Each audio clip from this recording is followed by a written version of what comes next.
حسنین صحن میں جھولے پر نشے میں چور پڑا تھا اور صحن میں 2 عدد بچے گھوم رہے تھے، جبکہ اس کی بیوی سر پر پٹی باندھے چولہے کے پاس بیٹھی کچھ پکا رہی تھی۔ حسنین کی ماں موجود نہ تھی۔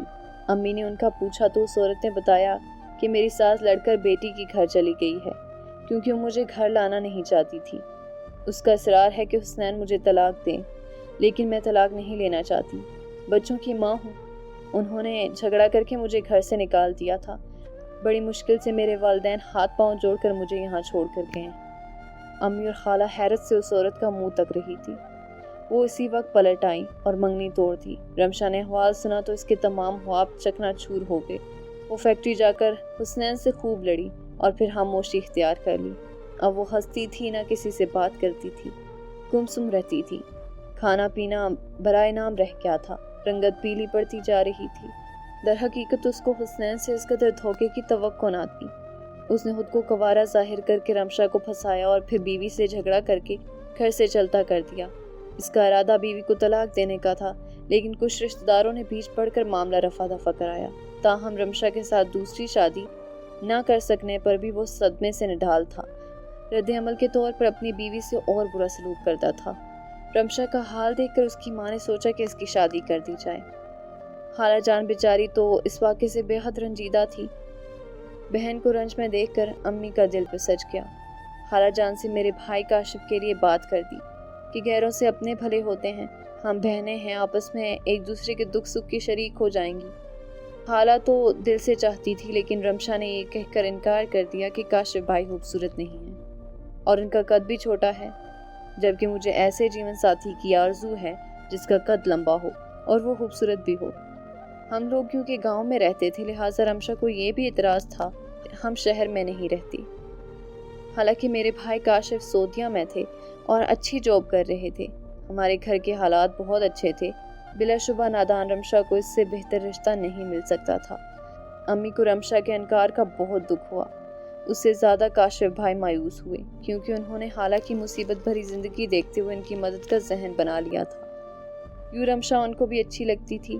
رمشا ان دنوں جوانی کے نشے میں چور تھی۔ اسے اپنے سوا کچھ نظر ہی نہیں آتا تھا۔ کچھ عرصے بعد عامر نامی ایک شخص کا رشتہ آ گیا۔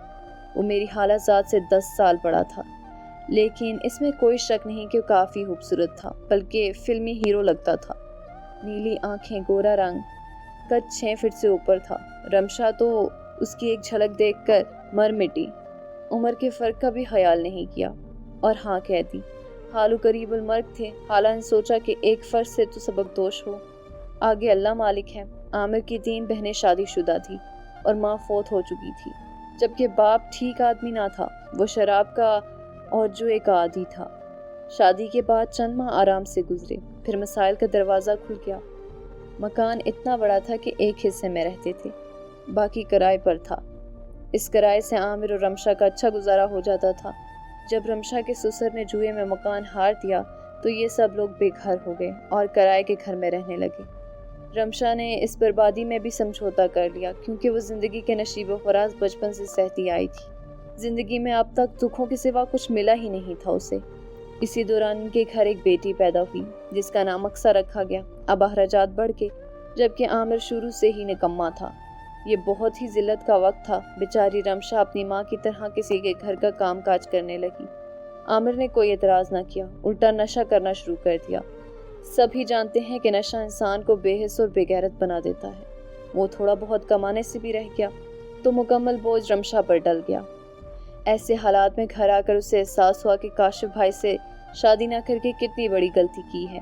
محض خوبصورت شوہر کی خواہش کے پیچھے خود کو غیر محفوظ کر لیا۔ حالانکہ میرا بھائی بھی قابل قبول صورت تھا۔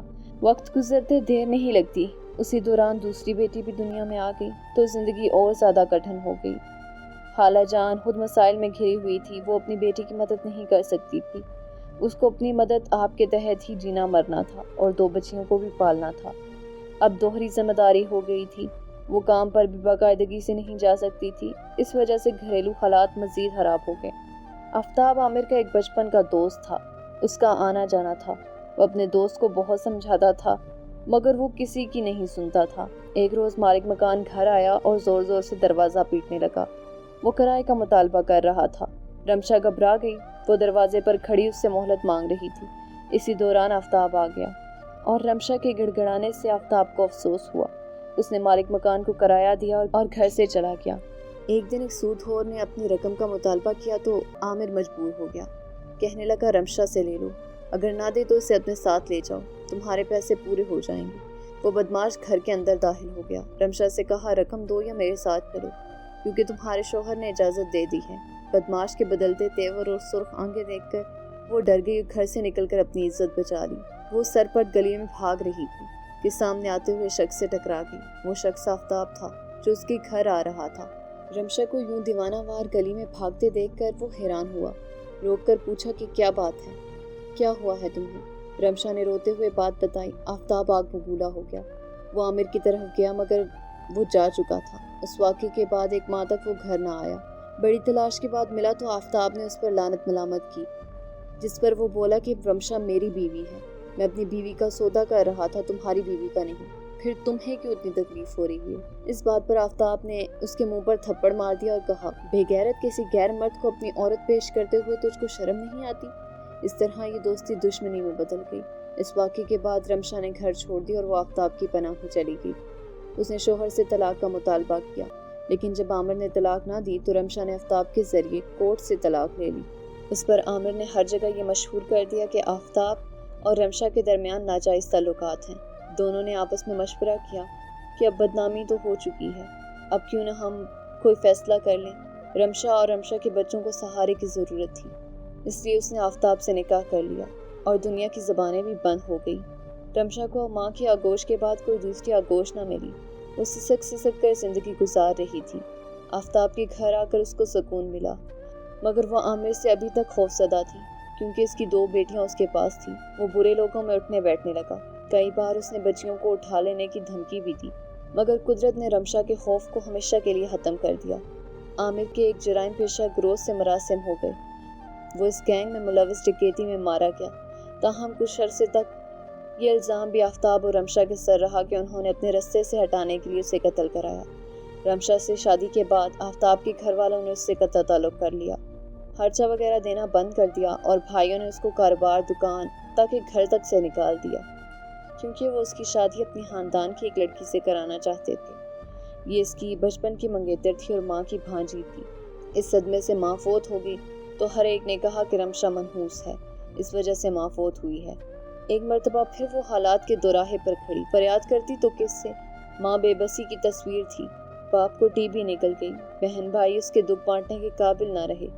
इस जहान में उसका कोई ना था सिवाय अम्मी जान और काशिफ भाई के, जिनको वो नखुवत भरे दिनों में ठुकरा चुकी थी। तभी मैंने भी कसम खाई थी कि इस मगरूर लड़की से कभी ना मिलूंगी। रमशा ने अपने लब सी लिए थे, अपना हर मामला खुदा पर छोड़ दिया, मगर शायद कुछ लोग बुरी किस्मत लेकर इस दुनिया में आते हैं।